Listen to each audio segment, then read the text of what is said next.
Listen up, all you Magic the Gathering players. I have an announcement to make. Now, this announcement will come as a surprise to some of you folks, as most people tend to assume that because I'm a billionaire, I must have the world's most insane cube, or I must have 10 different tricked out CEDH decks, or I must have binders full of PSA 10 graded lotuses, and all those things are true.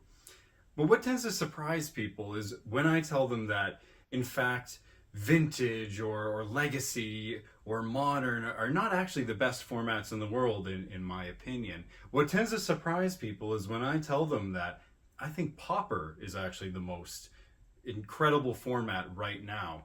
And I'm here to tell you why. Stick around.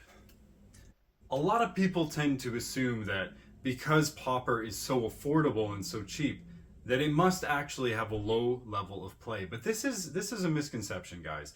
Pauper is a very rich playing environment. It's fast paced. It can be grindy. It can be combo. It can really be anything you want it to be. And that's where people get confused. They assume that it must be extra linear and boring and low powered. This is not the case, guys. And the fact that it is such an affordable format is actually a bonus because people like me can afford to play Legacy, Vintage, and all these other formats that most people could never dream to play. But the fact that Pauper is so affordable means that I get to play with everybody. And when you're a billionaire, you kind of need to interact with some regular folks every now and again. And that's nice. Another really big benefit that Pauper has over a lot of these other formats right now is that Pauper is a relatively stable format. If you look at any of these other formats, let's take standard, modern. You can kind of exclude legacy and vintage because those are relatively stable as well, but they're also unreachable for the vast majority of people. But those previously mentioned ones, and then you take Commander into the mix. Those are formats that are always radically undergoing different changes. And this has a lot to do with Wizards printing so much, changing different things, adding Horizon sets into the mix, changing the way that Standard functions as a whole, how many sets are in it. Pauper doesn't really tend to have that problem. And so by comparison, Pauper is in fact relatively stable. Things only trickle into Pauper every so often from Standard, and yes, I'll admit from the Horizon set, but the Horizon sets are not typically aimed at Pauper. So the pool of cards in Pauper remains relatively stable over time, and that leads to a nice, slowly developing format where things can be tested out and tried and retried and come back to, and that's nice. Whereas with formats like Modern, things come and go so quickly. Now, another thing that I really tend to enjoy about Pauper is the fact that you get to use cards from all throughout Magic's history. With Standard, I find you tend to get a little bit tired of playing with all the new. I mean, you want some diversity, right? I mean, there's diversity, but you want to experience the range of what Magic the Gathering has to offer, and that comes in Pauper. You see, Pauper is any common printed basically ever. The card pool is enormous. So there's a lot of room for deck brewers to come up with different things, to try different stuff.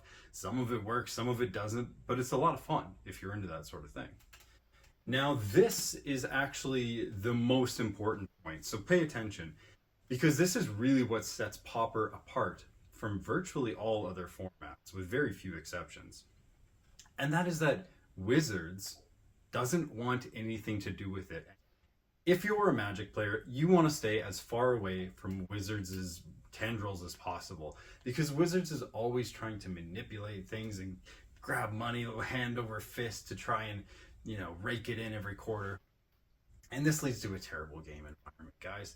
And that's probably the number one reason why Pauper stands out among all other formats, is that Wizards doesn't see where they can make money in it. I mean, really, how are they going to make money in commons? Think about it.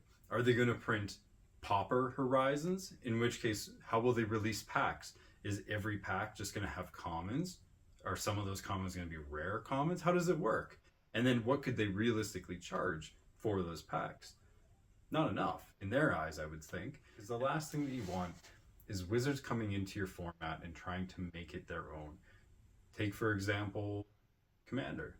Commander used to be this rich environment, And now look at it. Every single set, there's another few commander sets. Who can keep up? I mean, really, guys. This is exactly why Pauper is where you want to be right now. Because Wizards doesn't want anything to do with it.